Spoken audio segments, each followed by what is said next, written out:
Hi, it's Steph. Thanks for clicking. This is my fourth update for A Court of Pans and Empties Book 2. This project and Book 1 were created by Paula of A Beauty Guru Made Me Do It, and it is themed around the ACOPAE book series by Sarah J. Maas. This, of course, is the second book in the series, which is called A Court of Mist and Fury, or ACOMAF for short. This project started October 1st and it will end April 30th. And then I believe it is in June that the third round should start, which would coincide with the third book of the series, of course. I have been working on 6 prompts at a time, and some of these have been in here since the intro of this book 2 project. The first one is one of those. The first prompt is High Lady. The courts of Prithian are ruled by High Lords, with the exception of Night Court now, because near the end of this book, Rhysand and Feyre decide that she's going to be High Lady of Night Court. Typically, the wife of the High Lord is known as Lady of whatever court, and they do not have any official status in terms of lawmaking. But they decided that was not how it was going to work in Night Court, and so Rhysand is High Lord and Feyre became High Lady, and they rule together. The prompt High Lady is something that has diamond in the name or something that looks diamond-like. I picked a cream shadow. This is the Au Naturel Creme Shadow in the shade White Quartz. I had a goal of using this 10 times. At the last update, I had 8 uses, and I'm wearing it for the 3rd time this month now, which actually makes 11 total uses. I am wearing this as a base. That is typically how I use it. It is a white, shimmery sort of cream color. I like wearing it as a base under pastels in particular. I do like it. It is older. It's creamier than it used to be, so it does crease, whereas it didn't originally, but I do still use it, and it is now a rollout. The second prompt that I was working on is the Cauldron, and the Cauldron is a magical object and also a deity. It is sentient, it does make decisions, but it is a thing, and we do get to see it in the second book, but since it is a cauldron, it is something that is in a pot or a jar. This is the Revlon Color Stay in the shade Creme Brulee. It is another cream eyeshadow. My goal is to use this 10 times. At the last update, I had 8 uses. I used it 3 more times for a total of 11 as well, so this is also a goal exceeded. I like this one too. It doesn't give the same like pop to colors that the white one does, but I do like this, not necessarily under pastels, but it does have a shimmer to it, so it makes things a little bit shinier whenever I wear it as a base. And sometimes I just use it as a base and then put something in my crease, and this is my lid color.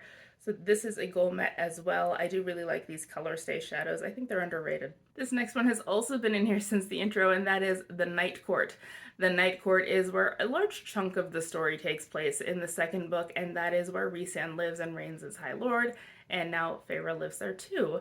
So she thought she would hate it because she'd heard of all these monsters that live in Night Court, including Rhysand, and she kind of thought it would always be night there since it is called the Night Court and Spring Court was always spring, but that's not really the case, and she found that she actually really loves it there. So the Night Court is a product that you thought would be awful but you actually love, and I picked the Good Molecules Clarify and Cleanse Bar, and you're looking at a photo of it because right now it is wet, so I'm not holding it. It is getting narrower. I knew this would be in here for a long time, and I do still like it.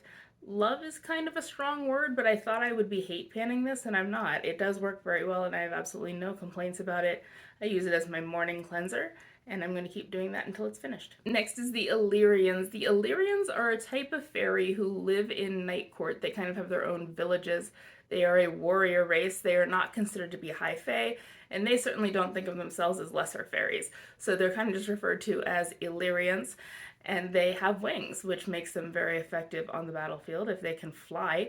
And so they are represented by something that gives you wings, i.e. an eyeliner. So this is my Maybelline Great Wear in the shade Sapphire. It is a blue eyeliner. My goal was to use this 10 times. At the last update, I had 6 uses, and I did get the other 4. So this is a goal met. I'm really thrilled about that. I've had this forever, and I've been trying to finish it forever.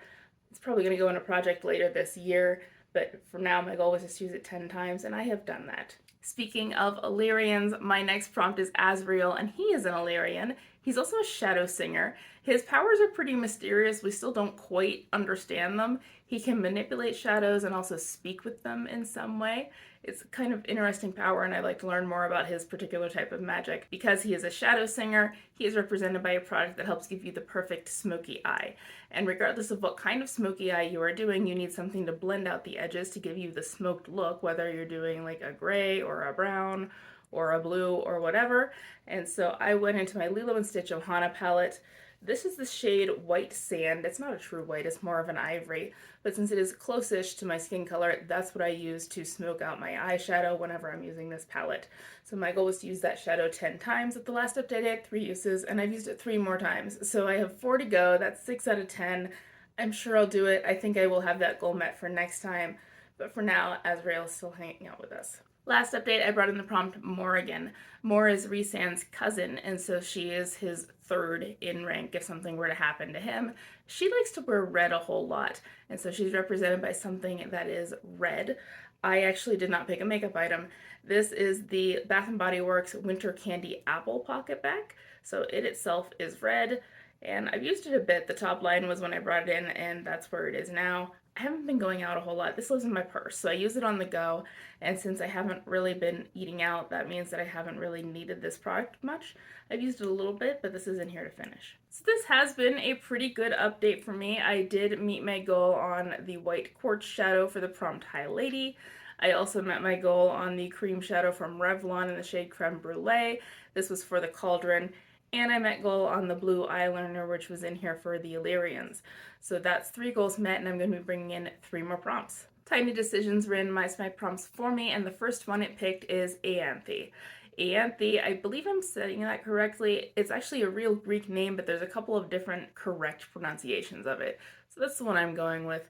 But she is represented by a product from Too Faced, which is hilarious because she is in fact Two-Faced. She is very manipulative. She will lie to you and then do something else for her own gain. We don't like her, but I actually only own one product from Too Faced. It is the Too Faced Better Than Sex Mascara. It's a mini, and I actually have 2 of these, but I'm only bringing 1 in here. My goal is to finish this. I am still working on a different mascara. I think that one's starting to get close, so whenever that one's done, this will be next. I may or may not have use on this next time. I've never used this mascara. I've heard a lot about it, and we're going to find out if I like it or not. The next prompt I randomized is Caraduen and Nwala. They are combined together as one prompt. We only really ever see them together, and that's because they're twins. They are half High Fae and half Wraith, which is pretty interesting. I think we might see more about them in a future book. They hang out with Elaine a lot, and there's a lot of speculation that book 6 is going to be more focused on Elaine. If that's true, we're going to probably see a whole lot more of Caraduen and Nwala. But right now they're kind of mysteries as well. We don't entirely know what their magic is. They can apparently melt into shadows and not be seen, and they seem to be very good at their job. But since they do spend a lot of time cleaning and cooking as well as their spy duties, they are represented by a body wash or a body lotion. That is kind of because of how they interact with Feyre as well, so they don't really spy for her quite so much as tend to her needs. They work as her handmaidens whenever she travels.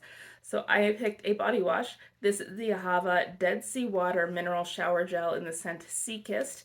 It is all the way up there. As you can see, it's pretty full, and my goal is to finish this.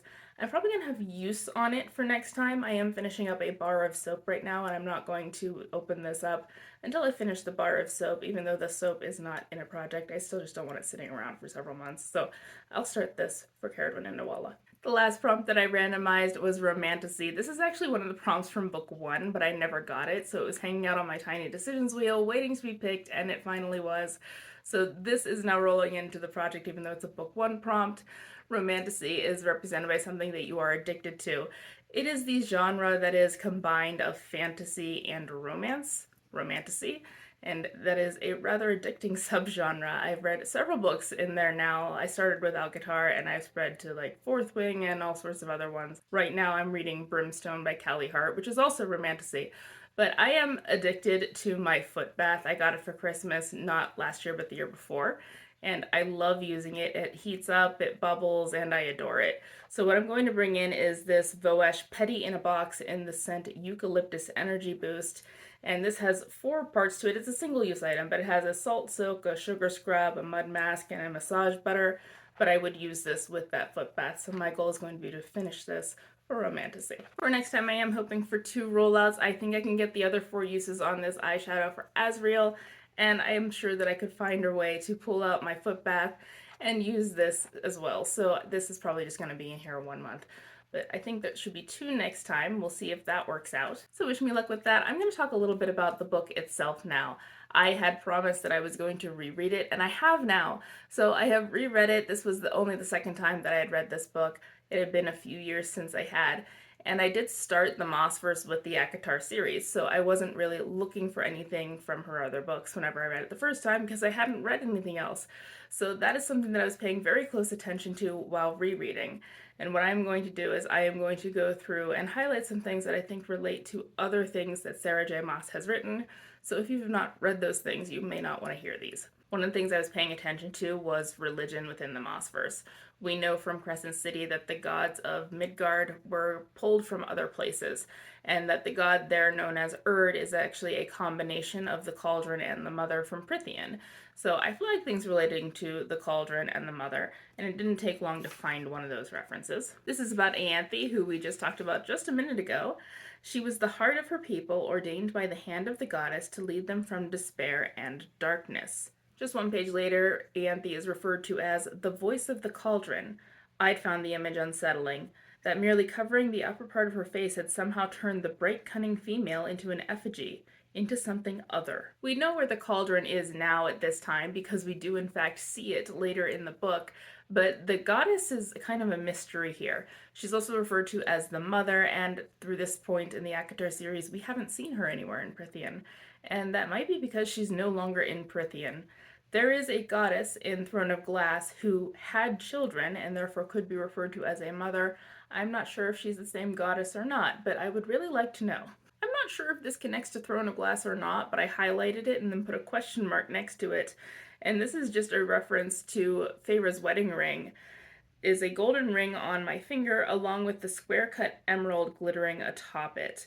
We know that Aelin also had an emerald ring, and that was pulled out of a mysterious crypt. So we don't know where that ring came from, and we also don't know what happens to Feyre's ring. It literally just disappears off of her hand and she never thinks about it again. So it could be the same ring, but I don't know. The next one that I flagged annoys me to no end because I feel like I should have figured this out way before I did. Within the second Crescent City book, I had recognized that there was something important about the star sword and its matching knife that they couldn't find, and I never realized that we knew where the knife was the whole time. So here it is.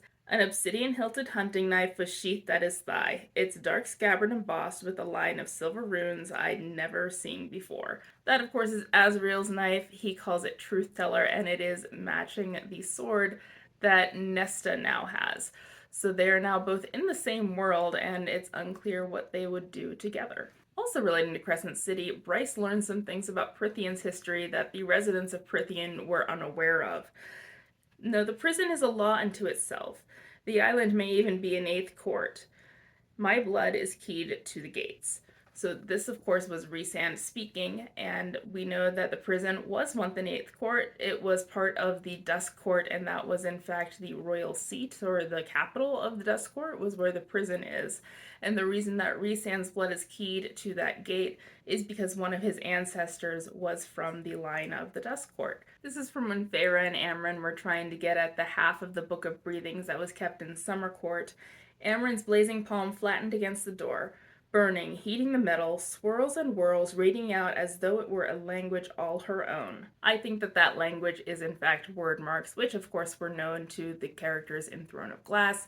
They are a different type of magic outside of that used by the Fae. It does seem, though, that Amren doesn't need to actually trace them the way that Aelin does. This is from Feyre and Rhysand talking about Starfall, and Rhysand's explaining how it used to work. They'll keep coming until dawn, or I hope they will. There were less and less of them the last time I witnessed Starfall. What's happening to them? I wish I knew, but they keep coming back despite it. Why? Why does anyone cling to anything? Maybe they love wherever they're going so much that it's worth it. Maybe they'll keep coming back until there's only one star left. Maybe that one star will make the trip forever, out of the hope that someday, if it keeps coming back often enough, another star will find it again. I've said previously at some point that I think the reason that Starfall has been dwindling over the last several centuries has to do with the events going on in Midgard. I think the Asteri practice of Second Light either is eliminating souls or crippling them so that they can no longer do this in their spirit form and appear at Starfall. As to why the Starfall actually occurs, not sure yet. Speaking of stars in Midgard, after Rhysand and Feyre formally join their mating bond, Feyre has this experience. Faintly, as if some inner light shone beneath my skin, leaking out into the world. Warm and white light like the sun, like a star. There's a lot of pages of Feyre glowing, but I cannot read them all and keep this PG. Feyre does apparently glow with some kind of starlight, and we know of one other character who does that. That would be Bryce. So they evidently have some kind of the same power, which would make sense. One of Rhysand's ancestors had the magic of starlight, and then Rhysand gave part of his power to Feyre to help resurrect her, so now Feyre has it too, and I think that's probably where that's coming from, which connects her back to Bryce, though evidently they didn't make that connection whenever Bryce visited them. I have one more flagged item that relates to something that reminds me of something in Another World by Sarah J. Maas, and I'm really glad I reread this whole book to find this in the last few pages. Because what it says is Cassian's scream as his wings shredded under talons of pure magic was the most horrific sound I'd ever heard. Okay, I'm not excited about Cassian's rings being shredded, but pure magic sounds a whole lot like what is called raw magic in the world of Aurelia. And we know of one other character who had that. That is at least one other living character. So there could be some sort of long lost connection that way between Dorian and Hybern. Magic does tend to be genetic within both worlds, so perhaps there is some sort of long lost connection between Dorian and the King of Hybern, which is extremely interesting. Because throughout the series, we have never heard the name of the King of Hybern. The King of Hybern did in fact die in the third book, and there is a new King of Hybern who is also only referred to as the King of Hybern and no other name. That is yet another connection to Dorian, as the same was true of his father. Even Dorian did not know what his father's name was. Dorian's raw magic may in fact be coming from Hybern and not necessarily Springcourt as I originally thought, so I'm really glad I came across that. So that's everything that I wanted to share for today. There's going to be an update for this project in March and the beginning of April, and then it will end at the end of April. So that's going to be 2 more updates before the finale. Wish me luck, good luck with your projects, and I will see you next month. Bye!